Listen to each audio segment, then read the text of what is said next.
저희들이 요즘에 예수님의 그 천국의 비유의 말씀에 대해서 함께 묵상하고 있습니다. 천국은 마치 무엇과 같다. 천국의 비유의 말씀은 이렇게 시작되는데요. 그러니까 진짜 천국은 아니지만, 그래서 제가 작은 천국이다라는 표현을 잘 쓰는데요. 이번에 아시안 게임 이렇게 보면 여러 번 그 작은 천국을 보는 듯합니다. 특별히 이번에 대한민국 선수들이 구기 종목에서 정말 대단한 경기들을 했는데요. 거의 모든 구기 종목에서 금메달이 쏟아졌습니다. 제가 이번에 그 금메달을 따는 이 구기 종목들을 이렇게 보면 정말 함께함이 얼마나 위대한 일인지, 또한 한 사람 한 사람, 선수 한 사람 한 사람이 얼마나 소중하고 귀한 존재인지, 그리고 더불어 함께 이루어내니 얼마나 값진 일인지 세상 느끼지 않을 수 없었습니다. 저는 목회자니까 이렇게 모든 걸 봐도 자동적으로 교회에 이렇게 적용하게 되더라고요. 이번에 그 구기 종목들에서 이런 금메달을 보면서 그들의 환호, 기쁨, 감격, 그야말로 그 천국에서의 기쁨을 보는 것 같았는데요. 우리 구세군 교회에서도 정말 함께 신앙생활하면서 특별히 하나님의 거룩한 군병된 우리 구세군인들이 믿음의 금메달을 향해 함께 전진해 나갈 때 결국 우리 속에서도 저런 작은 천국을 경험하게 되는, 멀리 있는 저 천국에, 가까이는 구세군 교회에서 인천 아시아 게임에서 금메달을 따며 그라운드를 누비는 그 선수들의 기쁨을 우리도 함께 경험하는 정말 멋진 구세군 필라 한인교회가 될 수 있기를 예수 그리스도의 이름으로 축복합니다. 자, 이번 예수님의 비유 세 번째 시간입니다. 그렇죠? 지난 주일날 야외 예배 때 우리 미국 교회 사모님이 퀴즈를 내면서 아이들에게 많은 선물을 나눠줬어요. 선물은 저희 교회가 준비했는데 나눠준 거예요. 미국 교회가 나눠줬어요. 그때 우리 미국 교회 사모님들이 본인도 이제 미안했는지 저한테 와가지고 저희 교회 분들도 좀 함께 동참하셨으면 좋겠다라고 얘기를 했는데요. 제가 이렇게 말했어요. 우리도 곧 성경 퀴즈 한다고. 우리 성경 퀴즈 선물은 엄청나다고, 어마어마하다고, 잽도 되지 않는다고. 이걸 다 영어로 하지는 못했지만 걱정하지 말고 이번 선물은 미국 교회 분들이 가지셔도 괜찮다고. 선물은 컸지만 가격은 굉장히 싼 거였거든요. 제가 그렇게 말했고, 그렇게 성경 퀴즈 대회를 제가 준비 중에 있습니다. 이제 벌써 세 번째 예수님의 비유의 말씀이며 주일로는 5번째 주일입니다. 이미 엄청난 문제들이 출제됐어요. 아직도 시간이 충분합니다. 여러분 끝까지 포기하지 마시고 나중에 후회하지 마시고 정말 추수감사주일에 작은 천국을 우리가 함께 경험할 수 있으면 좋겠습니다. 저희 둘째 우리 박예나가 지난주 중에 그래요. 엄마가 공부하라고 그랬더니 아니 학교에서 공부했는데 또 공부하냐고. 학교에서 공부했는데 또 할 필요가 있냐고. 저희 예나가 다음 그 얘기예요. 맞는 얘기죠. 사실 맞는 얘기입니다. 여러분께서 이 예배 시간에만 잘 집중하시면, 그리고 깊이 묵상하시고 이 예배 시간에만 마음 깊이 새기시면 성경 퀴즈 대회 날이 여러분에게도 축복의 날이요, 환희와 기쁨이 넘치는 날이 될 줄 믿습니다. 자, 오늘 비유의 말씀은 소위 겨자씨와 누룩의 비유라고 일컬어지는 말씀인데요. 오늘은 겨자씨에 대한 말씀을 중심으로 나누고 다음 시간에는 이 겨자씨와 누룩에 관한 말씀을 계속해서 2번에 걸쳐서 이어가도록 하겠습니다. 오늘 말씀의 제목은 겨자씨 하나, 여기에 물음표가 붙습니다. 이 물음표가 굉장히 중요해요. 그렇죠? 그래서 제가 물음표를 2개를 붙였어요. 그러니까 겨자씨 하나이 아니고, 그래서 겨자씨 하나 이렇게 읽어야 해요. 겨자씨 하나 함께 해볼까요? 시작. 겨자씨 하나. 네.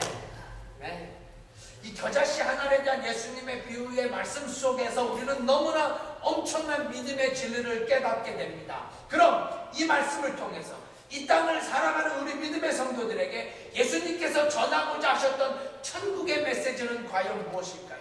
이 비유를 통해서 통해서 주님이 우리에게 뭘 가르치시고자 하셨을까요? 그것은 무엇보다 먼저 이 겨자씨 비유를 통해서 예수님은 우리들에게 작은 것의 중요성 혹은 작은 것의 위대함을 가르치고 계시다는 사실이에요.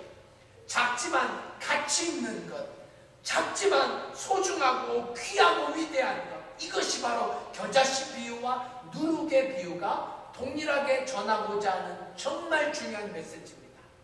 자, 우리 오늘의 본문의 시작절을 다 함께 큰 소리로 봉독해 보십시다. 함께 읽어볼게요. 31절 시작. 천국은 함께 읽어봐요. 시작. 자기 밭에 갖다 심은 겨자씨 하나를 갖다. 그 다음 구절은 이렇게 이어지죠. 이는 모든 씨보다 뭐예요? 작은 것이로다. 작은 것이로다. 물론 겨자씨보다 작은 것이 얼마든지 있을 수 있습니다. 그러나 당시 유대인들은 가장 작은 것을 표현할 때 언제나 겨자씨만큼 작다라는 표현을 일상적으로 사용했다고 해요. 마치 우리나라가 아주 작다라는 뜻을 말할 때 어떻게 말해요? 뭐만큼 작다 그래요? 눈꽃만큼 작다고 하죠. 눈꽃만큼 작다, 이런 표현을 우리가 씁니다. 그렇죠? 눈꽃보다 작은 게 얼마든지 있을 수 있지만 우리 한국말 표현으로 이 좀 작다라는 것을 실감나게 이렇게 표현하기 위해서 눈꽃만큼 작다, 혹은 뭐 눈꽃만큼도 없다, 이런 표현을 잘 사용합니다. 마찬가지라는 거죠. 유대인들에게 작다라는 것이 겨자씨보다 작은 것이 얼마든지 있음에도 불구하고 작다라는 그 실감나는 표현을 위해서 유대인들에게는 겨자씨만큼 작다라는 표현을 즐겨 사용했다고 전해집니다. 여러분, 그래서 예수님께서 어느 날 믿음의 위대함을 설명하시는데 이 겨자씨를 통해서 믿음의 아주 중요한 부분을 이렇게 설명하시죠. 만일 너희들에게 겨자씨만한 믿음이 있다면, 그러니까 뭐예요? 예수님께서 우리들에게 너희들의 믿음이 정말 작은 겨자씨만한 믿음일지라도 그 믿음이 있다면 그 다음 뭘 어떻게 해요? 단장님, 그렇죠. 이 산을 명하여 저리로 옮기라 하여도 옮겨질 것이라. 우리 단장님 한 문제 맞히셨네. 아멘. 그러니까 예수님께서 믿음의 위대함을 설명하시면서 우리에게 믿음이 있다는 것이 얼마나 소중한 것인지, 얼마나 위대한 것인지, 비록 우리의 가진 믿음이 정말 겨자씨만큼 작더라도, 우리말로 눈꽃만큼 작더라도 그 믿음이 진짜 믿음이라면 그 믿음으로 산을 옮길 수 있다라는 이 위대한 예수님의 선언. 제가 말씀을 준비하면서 그래, 제 자신 스스로 믿음이 너무 적다고 비관할 때, 또 여러분 스스로도 내 믿음이 너무 보잘것없는 믿음이라고 좌절될 때, 그때가 있지 않겠어요? 제가 요즘 그렇습니다. 여러분들에겐 그때가 있지 않겠어요? 그때 이 예수님의 선언이야말로 우리에게 얼마나 큰 위로와 능력이 됩니까? 그래요. 예수님께서도 믿음의 위대함을 설명하시기 위해 역설적으로 그 당시 너무나 작고 보잘것없게 여겨졌던 겨자씨에 대해서 말씀하셨다는 사실을 생각해 본다면 성경이 이 작은 것의 존재를 얼마나 귀하게 여기는지, 예수님께서 정말 작은 것이지만 그 작은 것의 가치를 얼마나 소중하게 여기시는지에 대해서 우리는 결코 간과하지 말아야 합니다. 여러분, 이 말씀을 준비하면서 이런 생각이 갑자기 들었어요. 같은 의미에서 우리가 작은 것의 중요성을 무시하지 말아야 함과 동시에 이런 생각이 들었어요. 작은 상처도 결코 무시하지 말아야 한다는 생각. 작은 상처도. 네, 작은 상처도 결코 무시하지 말아야 합니다. 왜 그렇습니까? 아무리 작게 보이는 상처일지라도 상처를 겪는 사람에게는 그게 결코 작은 게 아닐 수 있기 때문이지요. 맞습니다. 정말 맞는 얘기예요. 우리가 때때로 갖게 되는 상처, 우리가 때때로 경험하게 되는 상처, 그것이 비록 아무리 작은 상처일지라도, 특별히 그 상처를 겪고 있는 사람이 있다면 우리는 결코 그 상처에 대해서 작은 상처를 무시하거나 경시하지 말아야 한다는 사실. 여러분, 지난 주일 모두 깜짝 놀랄 일이 벌어졌습니다. 미국 교회와 야외 예배를 갔는데 놀이터에서 애가 다친 것이 아니라 어른이 다쳤어요. 정말 깜짝 놀랐고 걱정이 됐었고 처음 있는 일이라 적지 않게 당황이 되었던 것도 사실입니다. 아직도 왜 놀이터에서 애들이 아니고 어른이 다쳤는지는 잘 이해가 되지 않습니다만 지난주에 우리 송 집사님께서 놀이터에서 놀다가 논 건 아니겠죠. 네, 놀이터에서 뭐 노는 곳이 놀이터니까 놀이터에서 놀다가 그만 머리에 상처가 나서 응급실로 실려가고 거기서 쇠바늘을 꿰매야 하는 사고가 터졌습니다. 아마 본인도 무척이나 놀랐던 것 같아요. 머리에 막 피가 나기 시작하는데 아무도 보지 않아서인지 전혀 당황하지 않고 여러 사람이 볼 수 있는 곳으로 와서 이렇게 피를 흘리며 아파하셨어요. 여러분 정말 사람이요 말한 대로 된다고 그 전날이에요. 바로 전날 토요일날 우리 송 집사님께서 교회 예술학교 얘기하면서 외상되냐고 외상 하셨거든요. 그랬더니 바로 외상 이제 이해가 가시죠? 아마 다시는 외상이란 말 하지 않을 거라는 생각이 드는데 그 말하기 얼마나 다행이고 감사한지요. 우리 바로 옆에 교회는요 그 야외 예배 때 사고가 나가지고 더 이상 그 야외 예배를 드리지 않는데요. 꽤 큰 교회인데 지난 주간에 제가 미국 교회 분들과 식사를 하게 됐습니다. 우리 주일학교 선생님이신 린다 부교님이 오랫동안 아프셨어요. 오랫동안 아프셔서 이제 조금 회복되어지는 그런 모습이어가지고 병문안하는 마음 미수준 부교님과 오래전부터 저희들이 린다 부교님 괜찮으시면 함께 식사하자고 그래서 지난주 중에 제가 준 부교님, 린다 부교님, 우리 미국 교회 정경님 함께 식사를 했는데요. 거기서 우리 송 집사님 얘기를 하는 거예요. 괜찮으시냐고 우리 엘리에나 아빠 괜찮으냐고 이렇게 많은 분들이 걱정해 주시고 기도해 주셔서 아마 상처가 잘 아물 거라는 생각이 듭니다.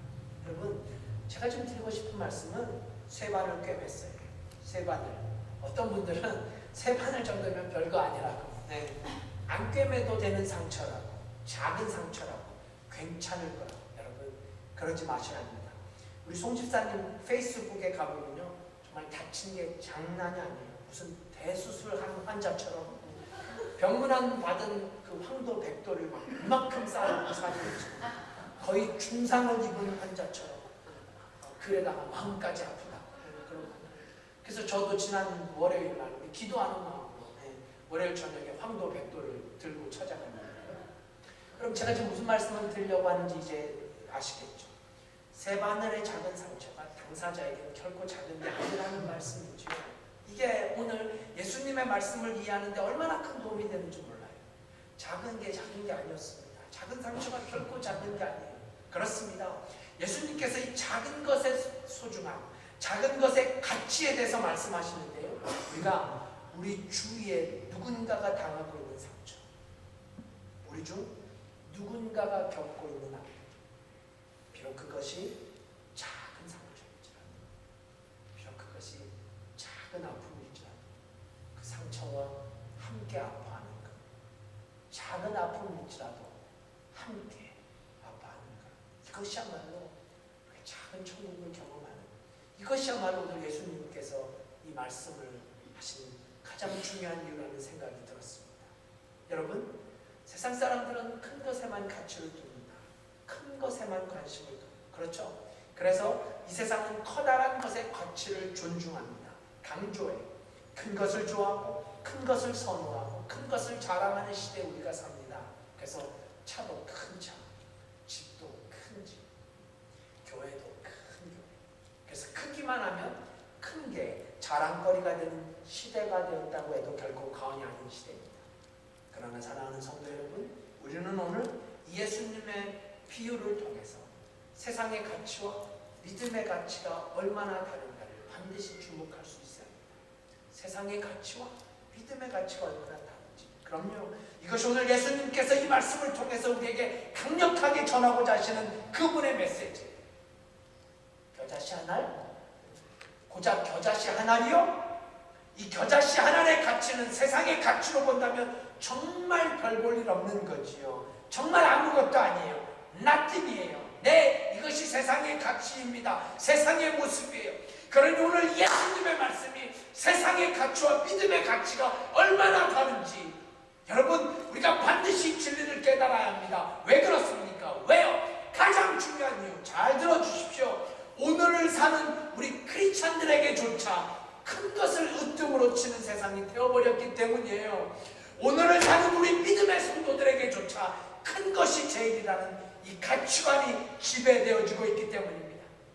그래서 세상 사람들만 큰 것을 찾고 세상 사람들만 큰 것을 추구하는 것이 아니라 우리 신앙인들조차 큰 것을 찾고 큰 것을 구하고 큰 것에 더욱더 구미를 당겨 합니다. 그래서 참으로 안타까운 사실은 이제 교회도 큰 교회를 찾아다니는, 아니 이렇게 말하면 불편할까요? 킬리만자로의 표본처럼 오로지 큰 교회만을 찾아 헤매는 세상, 오로지 대형 교회만을 찾아 헤매는 사람들, 큰 교회, 대형 교회를 찾아 헤매는 성도들이 날마다 늘어나고 있다는 현실, 이게 어제 오늘의 이야기가 아니라는 이 현실 앞에 우리는 슬픔을 감출 수 없게 됩니다. 여러분, 오늘날 한국의 대형 교회들, 아니 한국뿐 아니죠, 이 땅에 존재하는 여러 대형 교회에서 벌어지고 있는 수많은 문제들, 갈등들, 부조리들, 아마 여러 보도 프로그램에서 보셨을 거예요. 이제 한국의 대형 교회들이 그 목회자들의 자녀에게 교회를 물려주는 게 이렇게 사회적으로 자꾸 이슈가 되다 보니까 아주 교묘하게, 아주 간사하게 여전히 자녀들에게 교회를 어떻게 하든 물려주고 있는 대형 교회들. 뭐 이게 단지 세습의 문제뿐이겠습니까? 한시도 멈춰지지 않는, 특히 대형 교회에서 터지고 있는 돈 문제들. 이건 작은 교회에서는 문제가 생기고 싶어도 돈이 없으니까 문제가 생길 수가 없다라는 거예요. 어느 신학 교수의 표현이에요. 작은 교회는 돈이 없어서 돈 문제가 생길 수가 없다고. 그런데 대형 교회, 돈도 대형 금고가 필요하다 보니까 끊임없이 대형 사고가 발생하고 있는 교회 내의 돈 문제, 교회 내의 타락들, 교회 내의 범죄들. 여러분 제발 오해하지 마셔야 돼요. 제가 이런 말씀을 드릴 때마다 우리가 절대로 밸런스를 잃어버리지 말아야 한다고 수도 없이 강조합니다. 정말 중요해요. 왜 그렇습니까? 여전히 너무나 좋은 대형 교회들이 존재하고 있기 때문이죠. 여전히 대형 교회이면서도 어떻게든 건강한 교회로 세워가려는 큰 목사님들, 제가 너무나 존경하는 목사님들, 이찬수 목사님, 김동호 목사님, 김명삼 목사님, 지금 현재 대형 교회, 초대형 교회 목회를 감당하고 계시면서도, 아니 이외에도 셀 수도 없이 수많은 대형 교회에 너무나 훌륭하고 하나님 모시기에 귀한 목사님들과 교회가 존재하게 하고 있기 때문에, 그러니까 절대 한쪽으로 치우치면 안 돼요. 제가 며칠 전 한 목사님과 대화를 나누면서 오늘날 한국교회에 대해서 좀 더 정확한 얘기를 들을 수 있었는데요.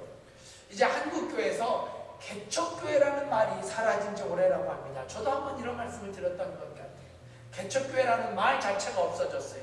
왜 이런 일이 생깁니까? 왜 그래요? 사람들이 대형교회를 찾아가기 때문이에요. 개척교회를 찾는 사람이 없어요. 혹 개척교회를 찾다가도 그만 대형교회로 발길을 옮기는 시대가 되어버렸습니다. 그래서 대형교회는 거대한 공룡처럼 계속 몸짓은 불어가고 있고, 개척교회는 사라진 지 오래이고, 아니 심지어 작은 소형 교회마저도 문을 닫고 있다는 현장의 목소리. 아니 이것이 한국만의 모습입니까? 이 모습 또한 우리가 살고 있는 이 필라델피아 이민교회 모습과도 너무 흡사하지 않습니까? 이분이 얼마 전에 한국을 다녀오셨는데요, 이런 사실을 말해주더라고요. 사실인지 확인하지는 않았지만 지금의 한국교회에 대해서 개탄하면서 한국 분당에 한 대형교회가 들어온다는 소식을 듣고 그 주위에 작은 몇몇 교회들이 아예 그 대형교회가 들어오기 전에 교회 문을 닫았다는, 교회 문을 닫았는지 다른 곳으로 이주했는지는 모르겠습니다만 그런 뼈아픈 이야기를 얼마 전에 나눈 적이 있었습니다. 사랑하는 성도 여러분, 이게 오늘날 교회의 모습이 되어버렸습니다. 큰 교회는 더욱더 커지고 작은 교회는 더욱더 작고 초라해지고 있습니다. 그러니까 여러분, 교회마저도 세상의 가치관과 동일하게 생각하고 판단하는 오늘의 교회들에게 오늘 이 주님의 말씀이야말로 얼마나 도전이 됩니까? 아니, 너무나 작은 우리 구세군 교단, 구세군 교회에 얼마나 도전이 되는 말씀입니까? 얼마나 중요한 말씀이에요. 그렇습니다. 주님은 작은 것은 작은 것으로, 큰 것은 큰 것으로만 판단하시는 분이 아니라는 사실, 오늘 본문이 아니더라도 우리는 쉽게 이런 주님의 마음을 여러 곳에서 발견하게 됩니다. 여러분, 오늘날 예수님께서 한 과부가 헌금함에 헌금을 넣는 아주 작은 헌금을 보게 됩니다. 이 과부가 드린 헌금 잘 아시죠?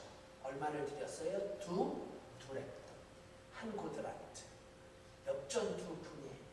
지금 우리 한국식으로 말하면 20원 정도, 여기 미국식으로 계산하면 2센트라고 해도 틀리지 않습니다. 이 작은 것, 아니 아무것도 아닌 이 드림을 주님이 어떻게 간주하셨는지, 주님이 작은 드림을 얼마나 소중하게 여기셨는지 우리는 그 주님의 음성을 잊지 말아야 합니다. 여러분, 고린도전서 1장에 보시면 하나님께서 쓰시는 하나님의 사람들은 어떤 사람들인가에 대한 설명이 잘 이렇게 이어집니다. 아주 굉장한 사람들이 아니었어요. 하나님께서 무슨 엄청난 재벌이나 대단한 지식이나 학력, 화려한 배경을 가진 사람들만 쓰신다고 말씀하지 않으셨어요. 아니, 오히려 세상에서 미련하고 연약한 자들을 택하셔서 세상에서 강하고 지혜로운 자들을 부끄럽게 하신다고 선언하십니다. 네. 그래서 예수님께서 쓰셨던 사람들을 보면 가문이 좋은 사람도 많지 않고 학식이 좋은 사람도 많지 않고 돈 많은 사람도 그리 많지 않습니다. 주님께서는 오히려 천하고 보잘것없는 사람 가운데서 그 작은 한 명을 통해서 가장 놀라운 일을 시작하시는 것이 곧 예수님의 사역의 방법이었기 때문입니다. 여러분, 예수님의 그 탄생의 스토리도 바로 이런 맥락에서 우리가 바라보면 이게 훨씬 더 은혜가 될 것 같아요. 제가 말씀을 준비하면서 들은 설교 가운데 작은 것의 위담을 설명하는데 예수님의 탄생에 대해서, 베들레헴에 대해서 설교하는데 적지 않게 제가 은혜를 받았어요. 여러분, 여러분이 잘 아시는데요, 예수님이 태어나신 곳이 어디예요? 베들레헴입니다. 베들레헴. 이 마을이 어떤 마을이었어요? 유대의 모든 마을 가운데서 베들레헴은 아주 작은 마을이에요. 정말 작은 마을이에요. 지금이야 베들레헴 하면 모든 사람들이 다 알고 있는 유명한 곳이 되었지만 실제로 예수님 시절 그 마을은 아주 작고 보잘것없는 마을이었어요. 그래서 구약 선지자 중에 미가라는 선지자의 예언 고백을 보면 그가 이런 고백을 합니다. 미가 5장 2절 귀 기울여 들어주세요. 베들레헴 에브라다야, 이게 지금 베들레헴을 말하는 거예요. 베들레헴 에브라다야, 너는 유다 족속 중에 작을지라도 이스라엘을 다스릴 자가 내게서 나올 것이라. 그의 근본은 상고의 태촌이라. 네, 이것이 주님 스스로가 작은 마을 베들레헴을 선택해서 이 땅에 오신 이유라는 거지요. 그래서 한국의 이 설교가는 하나님께서는 작은 것에서부터 일을 시작하신다라고 설교합니다. 참 이게 아주 가슴 깊이 다가왔어요. 하나님께서는 작은 것에서부터 시작하신다. 우리 좀 저를 따라해 주시겠어요? 하나님께서는 작은 것에서부터 시작하신다. 시작! 하나님께서는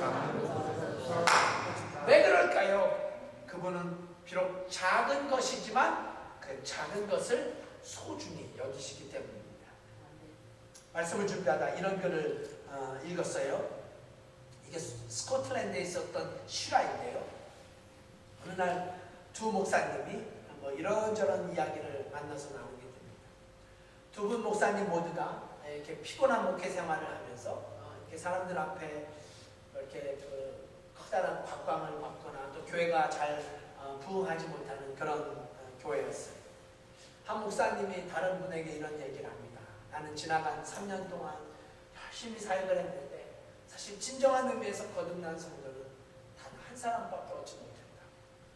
그러면서 그 한 사람 로베트 마펫이라는 청년이 어떻게 3년간의 사역을 통해서 예수님 앞으로 돌아오게 되었는가를 이렇게 간증했다는 거죠. 또 다른 목사님이 말합니다. 나는 최근에 우리 교회에서 한 주간 동안 붕회를 가졌는데 커다란 기대를 걸고 오랫동안 집회를 준비하고 인도했지만 단 한 사람밖에 결실을 얻지 못했습니다. 그러면서 두 분은 이제 목회 생활에 쓰라린 경험들을 나누었다고 해요. 그런데 수년 후 놀라운 사건이 일어나게 됩니다. 이 한 목사님을 통해서 3년 만에 얻었던 단 한 명의 청년 결신자 로베트 마펫. 이 사람은 아프리카 선교의 기초적인 틀을 마련하는 아주 위대한 선교사가 되었고, 또 일주일간의 부흥 집회를 통해서 얻었던 유일한 결신자였던 저 유명한 리빙스톤은 아프리카 검은 대륙에 예수 그리스도의 복음의 불씨를 타오르게 했던 위대한 하나님의 사람으로 소개됩니다. 그렇습니다. 사랑하는 성도 여러분, 제가 지치지 말아야 할 이유가 여기 있지요. 제가 여전히 최선을 다해서 목회를 감당해야 될 이유가 여기 있지요. 네, 이처럼 한 사람의 가치가 얼마나 소중하고 귀한 것입니까? 이 한 사람을 통해서 엄청난 사역이 시작되고 그 하나를 통해서 세상이 바뀌고 한 사람을 통해서 역사가 변하는 이 놀라운 사실. 아니, 이 하나님의 방법을 우리는 겨자씨의 비유, 겨자씨 하나의 메시지를 통해서 다시 한번 깨닫게 됩니다. 사랑하는 구세로필라 성도 여러분, 이제 오늘의 말씀을 마치면서 그렇다면 우리가 이 말씀 앞에 어떤 삶의 자세가 필요할까요? 겨자씨 한 알? 하지만 그 겨자씨 한 알의 소중함을 우리에게 가르치시는 주님의 말씀을 통해서 나는 어떤 신앙의 영향을 받아야 할까요? 그건 바로 나 하나의 소중함, 나 하나를 주님이 얼마나 소중하게 여기시는지, 나 하나의 가치가 주님 앞에 얼마나 위대한 것인지 우리는 다시 한번 움츠렸던 우리의 어깨를 펴고 다시 한번 당당해져야 합니다. 여러분, 제가 지난번 말씀드린 것처럼 나 하나 때문에 수백 개의 가라지들도 나 하나를 보호하시기 위해서 뽑혀야 할 그 가라지들을 그대로 두시는 우리 주님이시라면, 그렇다면 여러분, 이제 우리 모두가 다시 한번 나에 대한 거룩한 자존감을 회복하고 오늘을 정말 예수 그리스도의 사람답게 그렇게 믿음으로 살아야 하지 않겠습니까? 비록 내 삶에 거창하고 큰 자랑거리는 없지만 하나님의 관심이 그것이 아니라는 사실 앞에 오늘을 믿음으로 당당하게 살아야 할 책임이 우리에게 있다고 저는 믿습니다. 왜냐하면 가장 작은 어떤 사람에게서 가장 작은 어떤 한 신앙인을 통해서 겨자씨보다 작은, 눈꽃보다도 더 작은 그 작은 한 영혼을 통해서 가장 놀라운 일이 시작된다는 것, 아니 천국이 이루어질 수 있다는 것, 가장 위대한 일이 이루어진다는 것, 이것이 바로 오늘 예수님께서 이 겨자씨 하나의 메시지를 통해서 우리에게 전하고자 하시는 군 뉴스이기 때문입니다. 그러므로 사랑하는 여러분, 보잘것없다고, 내가 가진 게 너무 작다고, 내가 너무 적은 사람이라고 기죽지 마십시오. 좌절하지 마세요. 내가 가진 달란트 너무 작다고, 내가 우리 예나나 예리 자매처럼 저렇게 훌륭한 연주할 수 없다고, 우리 반주사님처럼 저렇게 훌륭한 연주 없어, 나는 정말 작은 달란트를 가졌다고, 내 모습이 너무나 보잘것없이 작다고, 필라에서 뉴저지에서 사는 내 모습이 이민자로서 유학생으로 살아가면서 너무나 작은 내 모습 때문에 겨자씨 하나에 같다고 그렇게 생각하시면서 살아가셨던 분들, 아니 요즘 제가 그렇게 살고 있었었는데 이 말씀을 통해서 저를 깨우쳐 주셨어요. 제가 그런 마음으로 살아가는 저를 발견하게 됐어요. 이런 모습을 보면서 이런 마음을 가질 수밖에 없는 우리의 마음을 향해서 예수님께서 오늘 말씀하고 계신 거죠. 겨자씨 한 알? 겨자씨 한 알이라고? 걱정하지 말라고, 염려하지 말라고, 두려워하지 말라고. 그 겨자씨가 복음으로 심어지고 그 겨자씨 한 알, 그 작은 거지만 눈곱보다도 작은 거지만 그것이 말씀으로 키워지고 그 겨자씨 하나니 예수 그리스도의 사랑으로 자라날 때 그곳에 천국이 많은 거라고. 그것이 바로 작은 천국이라고. 그래서 더 이상 작은 게 아니라고. 더 이상 아무것도 아닌 게 아니라고. 겨자씨 같은 작은 우리들이 여전히 소망을 품고 오늘을 믿음으로 살아간다면, 겨자씨보다 작은 우리들이 여전히 비전을 가슴에 품고 그렇게 믿음으로 오늘을 살아간다면 그곳에서 우리가 천국을 보게 될 것이라고. 그곳에서 우리가 작은 천국을 경험하게 될 것이라고. 사랑하는 성도 여러분, 이 말씀을 우리가 믿는다면, 오늘 이 예수님께서 우리에게 주신 이 말씀을 우리가 가슴으로 받는다면 겨자씨 하나리요, 이 말씀을 받는 우리의 생각이, 저의 생각이 이제는 좀 바뀌어져야 하지 않겠습니까? 기도하십시다.